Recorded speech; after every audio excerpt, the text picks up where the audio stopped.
The massive council chamber filled with angry voices from hundreds of different alien species. The dome-shaped room stretched across several miles, with floating platforms holding representatives from every corner of the galaxy. Today's emergency meeting had one topic that made everyone upset: humans. High Chancellor Vexitar stood on the central platform, his blue skin glowing with frustration. His forearms gestured wildly as he spoke to the gathered council members. The Zephyrian leader had called this meeting after receiving reports about humanity's latest disaster. 3 days ago, Vexitar announced, his voice echoing through the chamber. Human explorers destroyed a neutron star while testing their new faster-than-light engines. The explosion could be seen from 3 different star sectors. This is unacceptable. Angry chittering came from the insect-like Trilaxians. The crystal beings called resonance hummed in disapproval. Even the peaceful depth dwellers who rarely spoke in council meetings bubbled with concern. "How many times must we clean up after these chaotic creatures?" shouted Ambassador Clix from his floating platform. His tentacles waved dramatically. Last month, they accidentally opened a wormhole inside a space station. The month before that, they crashed a moon into an asteroid belt while mining. The chamber erupted in agreement. Hundreds of alien voices joined the complaints about humanity. They were too unpredictable, too dangerous, too willing to try impossible things without thinking about the consequences. But not everyone agreed. "The humans meant no harm," said Keeper Zixana, her compound eyes reflecting the chamber's lights. "They were conducting legitimate scientific research. The neutron star was already unstable." "That doesn't matter," Vexitar snapped back. "They should have checked first. They should have asked permission. They should have followed proper safety protocols." The resonant delegate, a living crystal formation named Harmony of Stars, chimed in with musical tones that translated through the chamber's systems. "The humans have also provided great benefits to our alliance. Their medical advances saved my species from the Red Plague. Their engineering helped us build better starships, and their military protected us from the Vrak swarms for 50 years, added another voice from the back of the chamber. Vex, Tar's skin turned a deeper blue, showing his growing anger. "Those benefits don't excuse their reckless behavior. They are a danger to galactic stability. They refuse to follow regulations. They question every rule we've established over thousands of years." The Chancellor activated a holographic display showing humanity's record since joining the Galactic Council 20 years ago. The list was long and troubling. Humans had broken quarantine protocols to save dying planets. They had ignored territorial boundaries to rescue stranded ships. They had developed weapons that the Council had specifically banned. "Look at this record," Vexitar continued. "They've violated Council Law 847 times in 2 decades. No other species even comes close to that number, because no other species takes the risks humans do," Keeper Zixana replied firmly. "When the darkness plague threatened to consume the outer rim, who volunteered to fly into infected space? Humans. When the ancient war machines awakened on Xerion Prime, who stayed behind to shut them down? Humans." The chamber fell quieter as delegates remembered these events. Humanity had indeed saved countless lives through their willingness to face impossible odds. But they had also caused tremendous headaches for the Council's bureaucracy. Ambassador Clix raised his voice again. "Bravery doesn't excuse chaos. They need to learn discipline. They need to follow rules like everyone else. The question," Vexitar said, calling for order, "is what we should do about this situation. I propose we give humanity one final ultimatum. They must agree to strict behavioral controls, or face expulsion from Council space." The chamber buzzed with discussion. Some delegates nodded in agreement. Others looked concerned. A few whispered among themselves about the wisdom of such a drastic step. "What kind of controls?" asked the Depth Dweller representative, her aquatic suit bubbling. Vexitar displayed another hologram. "Complete adherence to all safety protocols. No unauthorized experiments. No military actions without Council approval. Regular inspections of all human facilities. Mandatory waiting periods for all new technology development." Keeper Zixana stood up on her platform. "Those restrictions would cripple human innovation. You're asking them to become something they're not. Then perhaps they don't belong in civilized galactic society," Vexitar replied coldly. The vote was called. One by one, species cast their decisions. The Trilaxians voted for expulsion. The gas giant dwellers voted for strict controls. The machine intelligences calculated the risks and voted for removal, but the keepers voted against the ultimatum. So did the resonance. The depth dwellers abstained, unable to choose between safety and gratitude. When the final count came in, the result was clear. 847 species voted for the ultimatum, 23 voted against it, and 31 abstained. The decision is made, Vextar announced. Humanity has one solar cycle to accept our terms or leave council space permanently. Several hours later, Admiral Sarah Chen received the council's message aboard Luna Station, humanity's primary military headquarters orbiting Earth's moon. She read the ultimatum twice, then called an emergency meeting with Earth's leadership. They want us to become sheep, Admiral Chen told the assembled presidents, prime ministers, and colony governors on the video conference. No more independent research. No more emergency rescues without permission. No more being human. President Martinez from Earth leaned forward on the screen. What are our options, Admiral? We can accept their terms and lose everything that makes us who we are, Chen replied. Or we can reject them and face the consequences. What consequences exactly? Asked Governor Wells from the Mars colonies. Chen pulled up a tactical display. Economic sanctions, trade restrictions, possible military action if we refuse to leave their space. The room fell silent as leaders considered their options. Humanity had built their civilization on exploration, innovation, and the willingness to take risks that other species wouldn't. The Council's restrictions would end all of that. There's a third option, Chen said quietly. We leave voluntarily. Leave? President Martinez looked shocked. You mean abandon everything we've built out here? Not abandon, Chen corrected. Relocate. We've been working on some projects that the Council doesn't know about. Long-range exploration technology. We could take our people and find somewhere new. Governor Wells frowned. How many people are we talking about? All of them, Chen said firmly. Every human colony, every space station, every research facility. If we're going to do this, we do it completely. The leaders debated for hours. Some wanted to fight. Others suggested negotiating. But eventually they reached a unanimous decision. 3 days later, Admiral Chen sent humanity's response to the Galactic Council. The message was simple and direct. We reject your ultimatum. We will not surrender our independence or our nature to satisfy your need for control. However, we will not force a confrontation. Humanity chooses to leave council space voluntarily. We will be gone within 6 months. When Vexitar received the message, he felt a moment of triumph. The troublesome humans would finally be gone. The galaxy would return to order and predictability. He had no idea what he had just set in motion. Within hours of the announcement, the first human ships began disappearing from their usual patrol routes. Trade convoys started changing their schedules. Military vessels withdrew from border regions where they had maintained peace for decades. The galaxy was about to learn what it meant to lose its most unpredictable protectors. The news spread across the galaxy faster than anyone expected. Humanity was leaving. Not just Earth, but every human colony, space station, and outpost throughout Council space. The scale of the exodus shocked even those who had voted for the ultimatum. Admiral Chen stood on the bridge of the UES Defiance, watching as massive cargo ships loaded supplies from New Geneva Station. The space dock buzzed with activity as humans packed decades of civilization into transport vessels. Children pressed their faces against viewports, watching their homes disappear into storage containers. Status report, Chen ordered. Commander Rodriguez consulted his tablet. 60% of outer colonies have completed evacuation. Core worlds are taking longer, but we're on schedule. The engineering corps has started dismantling the larger installations. Chen nodded. Humanity wasn't just leaving. They were taking everything with them. Every piece of technology, every research facility, every defensive platform. If the Council wanted them gone, they would get exactly what they asked for. What about the Exodus gates? Chen asked quietly. Rodriguez smiled. The first 3 are operational.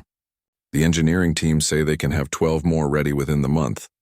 The Exodus gates were humanity's greatest secret. For 10 years, human scientists had been working on portable wormhole technology that could transport entire fleets across galactic distances instantly.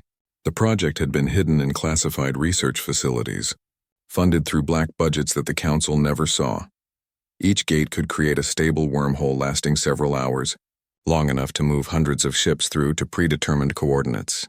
The destinations were star systems beyond Council space, places humanity had secretly explored and prepared for exactly this kind of situation.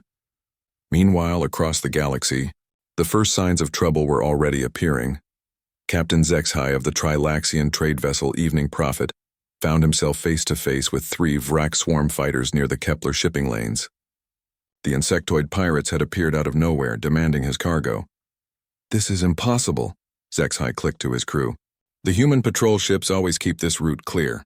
His communications officer checked the scanners. "No human ships detected in this sector, Captain. They've been gone for 2 weeks." The Vrak fighters opened fire, disabling the Evening Prophet's engines. Within hours, the cargo ship was stripped clean, its crew barely escaping in life pods. Similar attacks were happening throughout the former human patrol zones. On the crystal world of Resonance Prime, Harmony of Stars received disturbing reports from their trading partners. The Orion Trade Consortium was in crisis. Human shipping companies had suddenly canceled all contracts and recalled their vessels. Goods that had moved reliably for decades were now stranded in warehouses. How much of our commerce depended on human logistics? Harmony asked her advisors. The answer came back within hours. 73% of interstellar trade in their sector relied on human shipping networks. Their vessels were faster, their crews more reliable, and their routes better protected than anyone else's. Without them, the galactic economy was starting to collapse. High Chancellor Vexitar tried to maintain calm during emergency council sessions, but panic was spreading among member species. The depth dwellers reported that their atmospheric processors were failing. Human technicians had been the only ones who understood the complex systems well enough to maintain them. "We can hire other species to replace human services," Vexitar insisted during one heated debate. "With what money?" demanded Ambassador Clicks. His species' entire economy had been built on processing rare minerals that humans shipped from dangerous asteroid fields. The humans took their mining equipment with them. Nobody else will enter those radiation zones. Even worse news came from the Outer Rim territories. The Vrak swarms were expanding rapidly without human military presence to contain them. The insectoid pirates had overwhelmed 3 colony worlds in the past month, consuming everything in their path. "Where are our defense fleets?" asked the luminal representative, her energy form flickering with anxiety. "Reassigned to protect core worlds," Admiral Telvar of the Council's Unified Forces admitted. "We don't have enough ships to patrol the areas humans used to cover." The truth was becoming clear to everyone. Humanity hadn't just been members of the galactic community. They had been its backbone. Their ships carried the goods, their weapons held the line against threats, and their technology kept everything running. And now they were gone. Dr. Sarah Kim, one of the last human researchers to leave the Titan research station, watched as her life's work was loaded onto transport ships. 20 years of gravitational studies, packed into data cores and heading for unknown space. "It's really happening," said her assistant, Dr. Park. "We're actually leaving everything behind." "Not everything," Kim replied, looking at the stars beyond the station windows. "We're taking what matters. Our knowledge, our people, our spirit." Through the viewports, they could see the massive bulk of an Exodus gate being assembled nearby. The device looked like a giant metal ring surrounded by complex machinery. When activated, it would tear a hole in space itself, creating a bridge to humanity's new home. "Do you think we'll ever come back?" Park asked. Kim considered the question. She thought about the council chamber where nervous aliens were probably arguing about the growing chaos. She thought about the trade routes becoming pirate havens and the colony worlds left defenseless. "They'll ask us to come back," she said finally. "The question is whether we'll say yes." As if to prove her point, a priority message arrived at Admiral Chen's command center that same day. It came from Keeper Zixana, one of the few council members who had opposed the ultimatum. "Admiral Chen," the message began, "the situation in council space is deteriorating rapidly. The Vrak swarms have taken the outer colonies. Trade has collapsed. Several member species are considering withdrawing from the council entirely. Is there any possibility of reopening negotiations?" Chen shared the message with her senior staff. They gathered around a holographic display showing the Exodus progress. 68% complete. The core worlds would take another 2 months to evacuate fully. "Should we respond?" asked Commander Rodriguez. Chen thought about it. She had expected this message, though not so soon. The council was learning what they had lost, but it was too late to undo the damage. Trust once broken couldn't be easily repaired. Send a reply, she decided. Tell Keeper Zixana that humanity appreciates her concern, but we've made our choice. We wish the Council well in resolving their current difficulties. The message was polite but firm. Humanity was done being the galaxy's safety net. 2 weeks later, another Exodus gate activated near the Centauri system. Hundreds of human ships disappeared through the wormhole in a matter of hours, carrying colonists to their new homes beyond the galactic rim. Each departure left empty space where human civilization had thrived. Trade stations went dark. Defense platforms shut down. Research facilities stood abandoned. The galaxy was becoming a lonelier, more dangerous place. And in the Great Council chamber on Zephyr Prime, High Chancellor Vextar was beginning to realize that getting rid of humanity might have been the worst mistake in galactic history. But there was no going back now. The humans were leaving, taking their chaos with them. Soon the Council would learn what order without innovation really looked like, and they wouldn't like it at all. 3 months after the last human transport disappeared through an Exodus gate, the galaxy was falling apart. What had started as isolated incidents had become a full crisis that threatened the foundation of galactic civilization. High Chancellor Vextar stood in his private office, staring at reports that made his blue skin pale with worry. The holographic displays showed red warning markers across hundreds of star systems. Each marker represented a disaster that wouldn't have happened if humans were still patrolling those regions. "How bad is it?" he asked Admiral Telvar, who had just arrived with the latest military briefings. "Worse than we feared," Telvar replied, activating a tactical display. "The Vrak swarms have consumed 12 former human colonies. They're moving toward the inner systems now. Our defense fleets can't keep up with their expansion rate." Vextar traced the Vrak advance on the hologram. The insectoid pirates had exploded out of their usual territory like a plague, consuming everything in their path. Without human military patrols to contain them, they had grown bold and hungry. "What about the Orion Trade Consortium?" Vextar asked, though he dreaded the answer. "Collapsed completely last week," Telvar said grimly.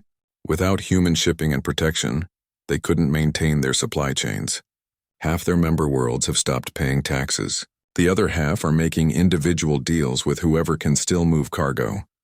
The economic disaster was spreading faster than anyone had predicted. Human logistics companies had connected the galaxy in ways that nobody fully understood, until they were gone. Their ships had carried not just goods, but information, people, and hope between distant worlds. Now those connections were broken. Ambassador Clix burst into the office without waiting for permission. His tentacles were dark with stress, and his usually perfect diplomatic appearance was disheveled. "Chancellor," he gasped. "Emergency report from the Trilaxian homeworld. The luminal energy crisis has reached critical levels." Vextar's heart sank. "What happened?"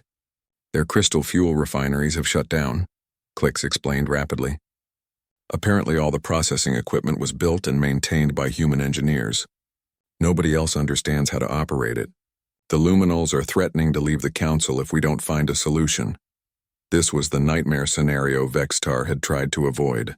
Member species were starting to blame the Council for their current problems. Several worlds had already withdrawn from mutual defense pacts. Others were openly discussing independence. "There's more," Telvar added reluctantly. "Deep space monitoring stations have detected movement in the Void Sector." Vextar felt his blood turn cold. The Void Sector was where the Devourer fleet had been dormant for over 50 years.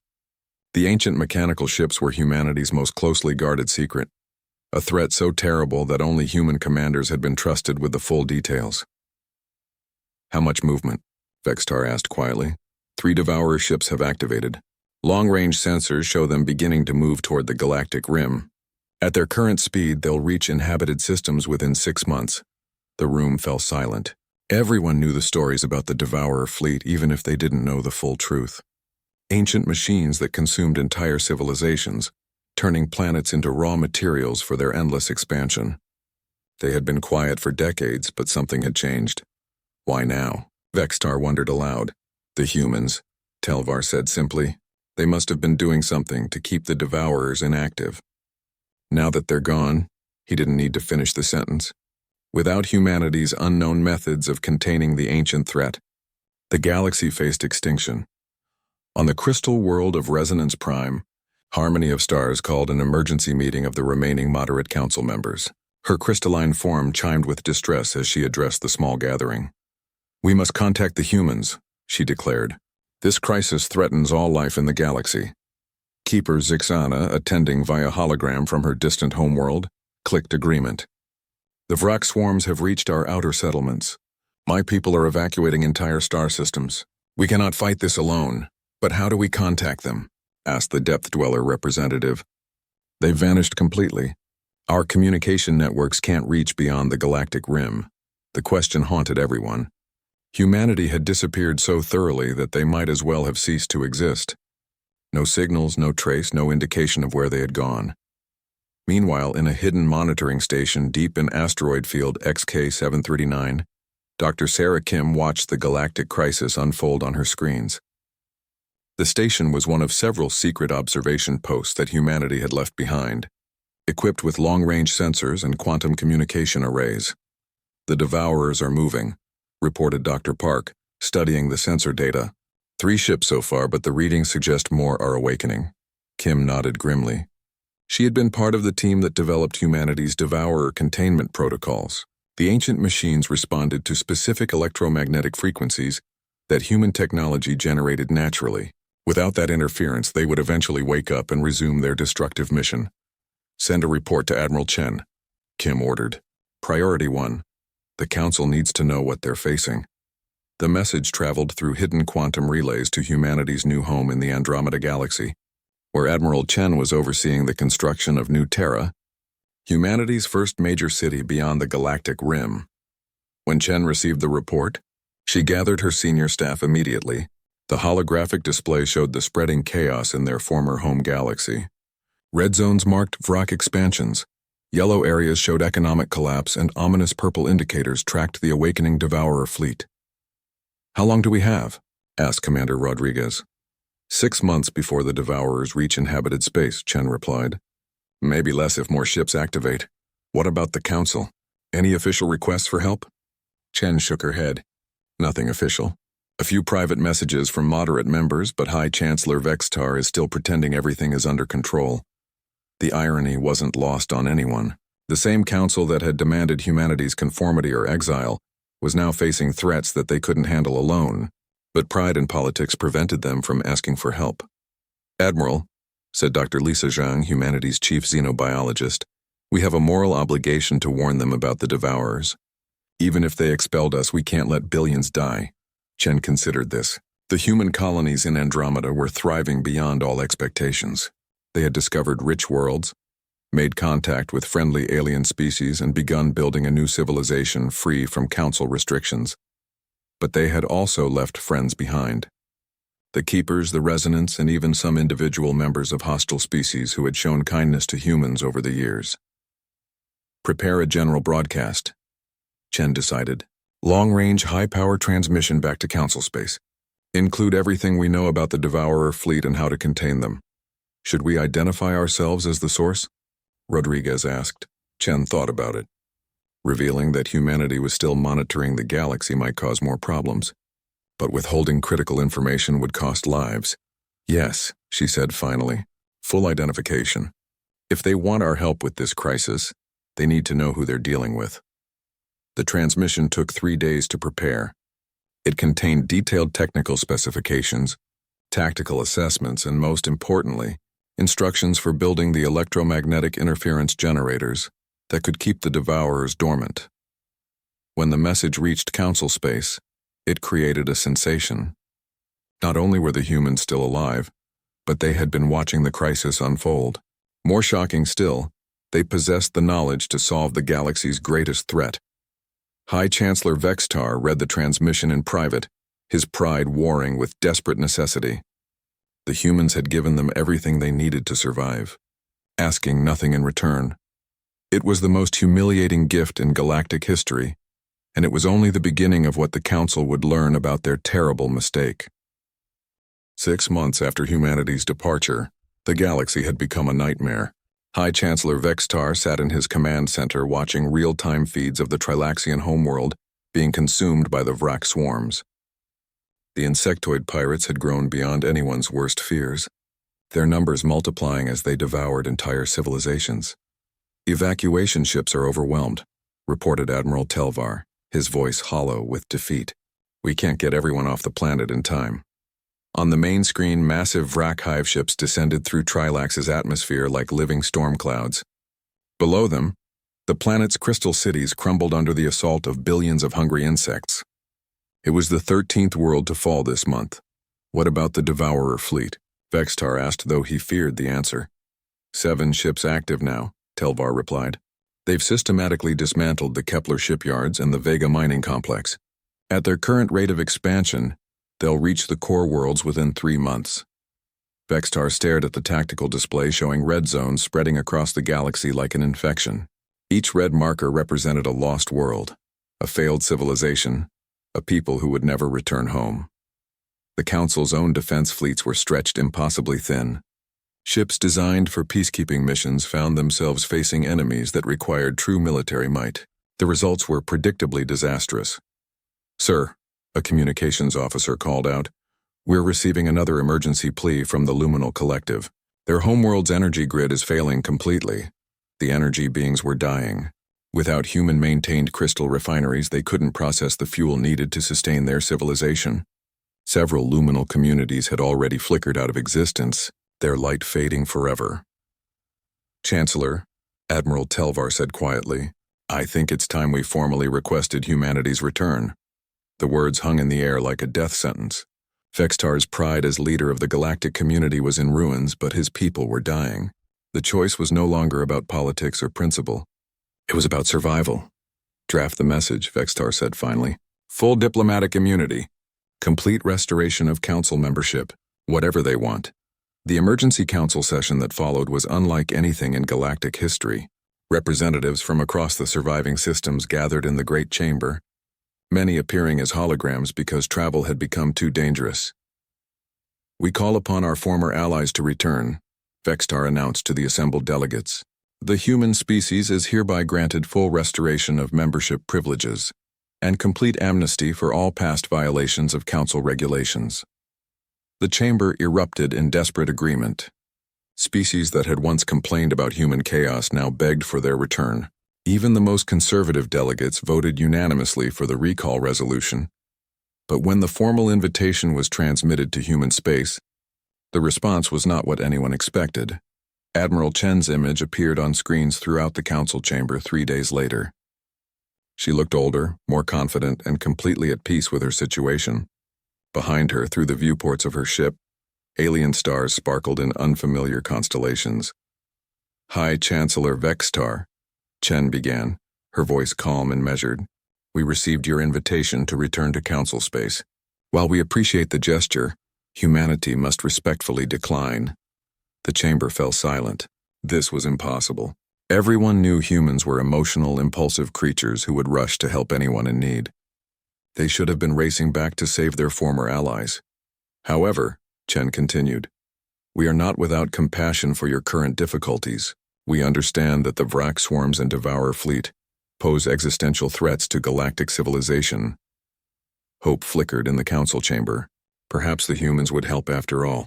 6 months ago, we transmitted detailed information about containing the Devourer fleet.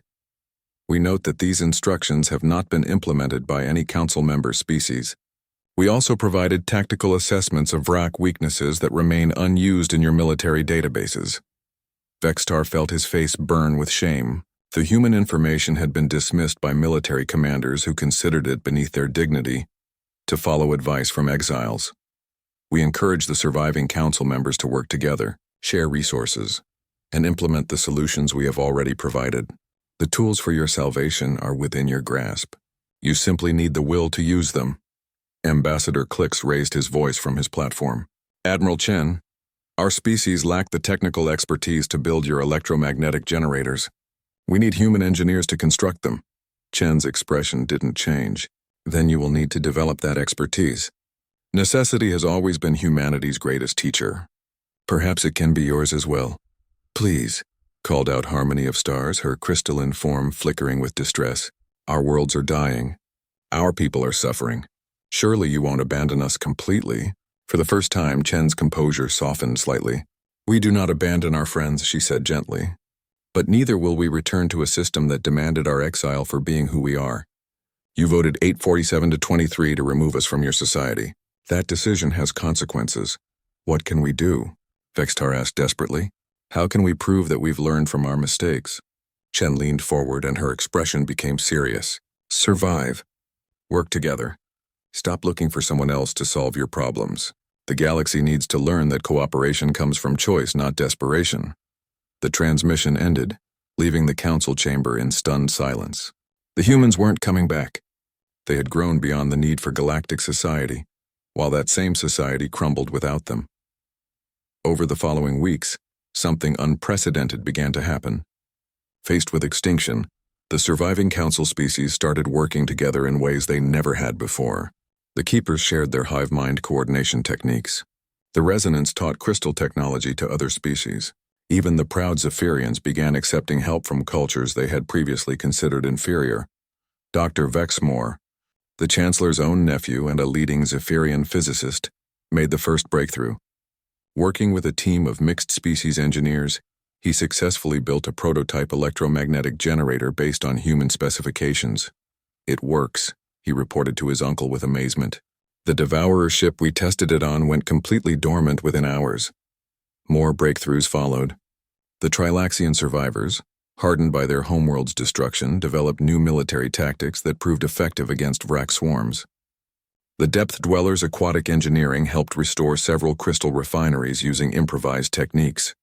But progress was slow, and losses continued to mount. For every small victory, another world fell to the advancing threats. Then the mysterious supply drops began. Unmarked cargo pods appeared in orbit around besieged worlds, containing exactly the resources needed for defense or evacuation. Medical supplies arrived at plague-stricken colonies.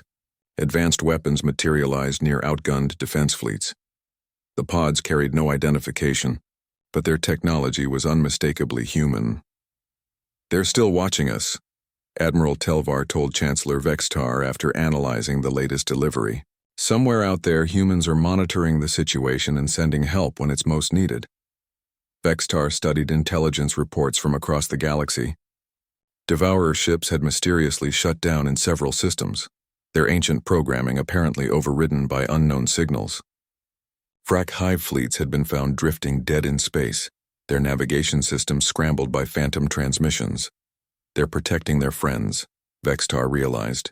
The keepers, the resonants, and individual colonies that treated humans well. They're not abandoning anyone, just being selective about who they help openly. It was a humbling revelation. Humanity hadn't become cold or heartless. They had simply learned to value themselves enough to set boundaries. They would help, but only on their own terms.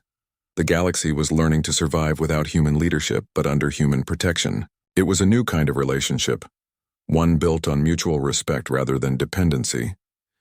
And in the depths of space, Admiral Chen watched the Council's slow progress with quiet satisfaction. Humanity had found something better than membership in galactic society. They had found their independence. 1 year after humanity's departure, the galaxy had transformed into something unrecognizable. High Chancellor Vextar stood on the observation deck of New Zephyr Station, looking out at a star field that seemed both familiar and alien. The old galactic map was gone, replaced by something harder but more honest. Where once there had been 900 member species in the Council, now only 400 remained. The others had either fallen to the various crises or chosen independence over collective governance. But those who survived had grown stronger. "Status report," Vextar requested from Admiral Telvar, who now commanded a fleet composed of ships from a dozen different species working together. "The Vrak expansion has been halted," Telvar reported with satisfaction. "The combined Keeper Trilaxian battle groups have pushed them back to their original territories. The new electromagnetic fence network is keeping the remaining Devourer ships dormant." It had taken months of desperate cooperation, but the surviving species had learned to work together in ways the old council never achieved. Necessity had broken down the rigid hierarchies and territorial disputes that once paralyzed galactic governance. "What about the economic situation?" Vextar asked. "Stabilizing," replied Economic Coordinator Zixhai, a former Trilaxian trader who had survived his homeworld's destruction. The new trade networks are smaller but more efficient. We've learned to produce locally what we used to import. The galaxy's economy had been rebuilt from the ground up. Without human logistics to depend on, other species had developed their own shipping methods. The depth dwellers had revolutionized underwater mining. The resonance had created new crystal technologies. Even the gas giant dwellers had contributed atmospheric processing techniques. And the human question? Vextar asked quietly. Telvar activated a holographic display showing the Outer Rim territories. Still active. Our long-range sensors detect human signatures near former ally species. The Keepers report regular supply deliveries.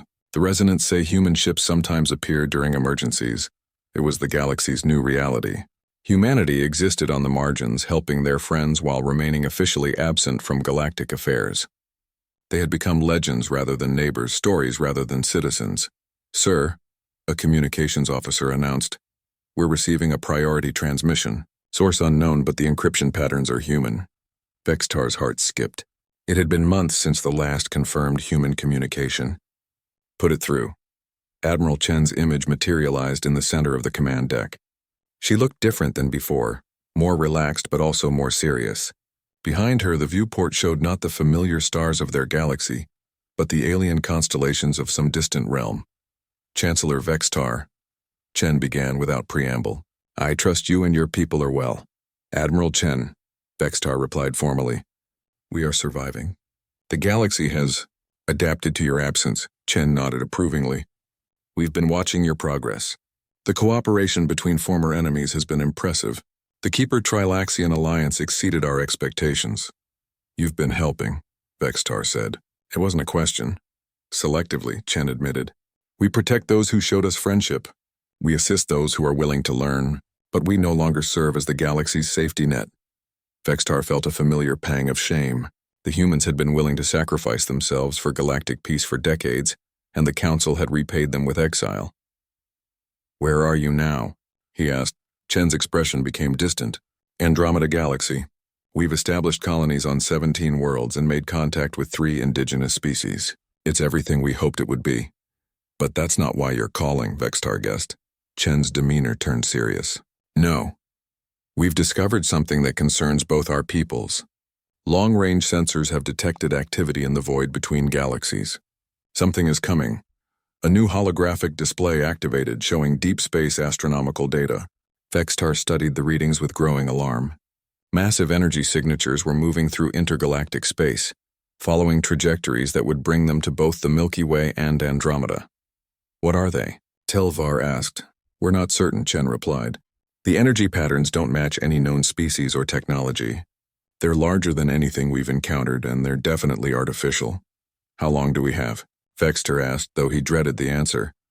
Based on current velocity, the first wave will reach our galaxy in approximately 5 years. Andromeda will be contacted shortly afterward. The command deck fell silent. After everything they had survived, a new threat was approaching that dwarfed the Vrak swarms and Devourer fleet combined. What do you propose? Vextar asked carefully. Chen leaned forward. Cooperation. Real cooperation. Both our peoples will need to work together to face this threat. But this time it will be as equals, not as dependents and protectors. What would humanity require for such an alliance? Respect, Chen said simply. Recognition that different approaches to problems can be equally valid. The right to pursue our own destiny without interference, and most importantly, the understanding that we are partners, not subjects. Vextar considered her words. The old council would have balked at such terms, would have demanded human submission to galactic authority. But the old council was gone, replaced by species who had learned the value of diversity and independence. I believe such terms could be acceptable, Vextar said slowly, but I cannot speak for all surviving species. Then speak to them, Chen suggested. Show them what we've found. Let them decide if they want our help facing this new threat, or if they prefer to handle it alone. The transmission ended, leaving Vextar with the most important decision of his career. He could maintain galactic pride and face the unknown alone, or he could swallow that pride and reach out to humanity as an equal partner. The emergency council session 3 days later was smaller than the old gatherings, but more focused. Representatives from the surviving species listened as Vextar presented the human intelligence about the approaching threat. The humans are offering alliance, he concluded. Not protection, not guidance, but partnership. They will share their resources and knowledge, but only as equal participants in a common defense. Keeper Zixana spoke first. The humans saved our species from extinction during the Red Plague. They earned our trust long ago. We support this alliance, Harmony of Stars chimed agreement. The Resonants have always valued human innovation. We welcome their return as partners. One by one, the surviving species voiced their support. The vote was unanimous, 341-0 in favor of the human alliance. When the response reached humanity's new home in Andromeda, Admiral Chen smiled for the first time in months. She activated the long-range communication array and composed a message that would be heard across both galaxies. To all free peoples of the Milky Way, she began. Humanity accepts your invitation to alliance. We will share our strength with yours, our knowledge with yours, our courage with yours. Together we will face whatever comes from the dark between stars. But the message continued with words that would reshape the relationship between humanity and the galaxy forever. We do not return as your protectors or your leaders. We return as your friends. The age of dependence is over. The age of true cooperation begins now. High Chancellor Vextar received the transmission in his private office alone with his thoughts. Outside his window, ships from a dozen species worked together to build new defensive platforms. The galaxy had learned to stand on its own, but now it would learn to stand with humanity once again, not as subjects and rulers, but as equals facing an uncertain future together. The Council's greatest mistake had become the foundation for its greatest triumph. And somewhere in the darkness between galaxies, unknown forces continued their approach toward a united alliance that would be stronger than either civilization could achieve alone. The age of human exile was over. The age of true partnership had begun.